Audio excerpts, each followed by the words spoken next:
పేరు గొప్ప ఊరు దిబ్బ అంటారు. పీపీపీ పద్ధతిన భారీ ఎత్తున రోడ్లు వేసేస్తున్నారు రాష్ట్రంలో రహదారులు.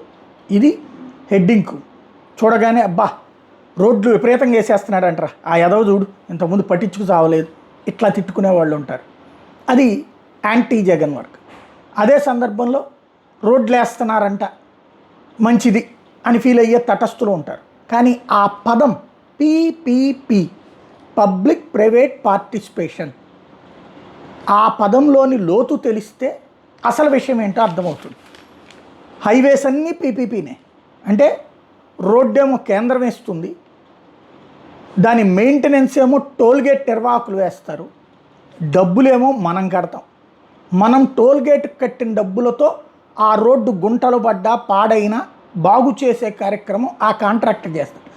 రోడ్డు నిర్మించేది కేంద్ర ప్రభుత్వం. తద్వారా దశాబ్దాలుగా మనం కడుతూనే ఉన్నాం.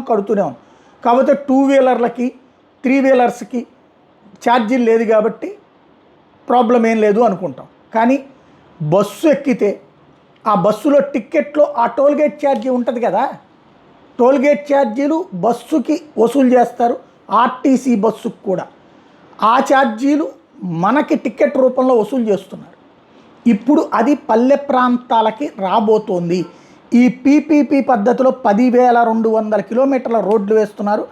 ఇందులో 1,307 కిలోమీటర్లకి డిపిఆర్ తయారీ బాధ్యతలు కూడా అప్పగిచ్చేశారట. 3,654 కిలోమీటర్ల సలహా సంస్థల ద్వారా సాధ్యాసాధ్యాలు అధ్యయనం చేస్తారట.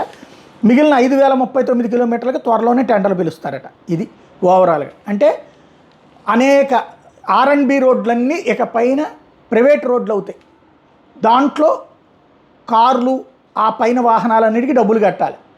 అదే సందర్భంలో బస్సుల్లో ప్రయాణించేటప్పుడు ఆ బస్సుకి టోల్గేట్ ఛార్జీల్లో టిక్కెట్లో వసూలు చేసేయడం జరిగిపోతుంది. ఇది రాబోయే రోజుల్లో. కాకపోతే ఇది ప్రజల సొమ్ముతో ప్రజలకేసే రోడ్డే ప్రభుత్వం పేరుతో నడుస్తుందన్నమాట.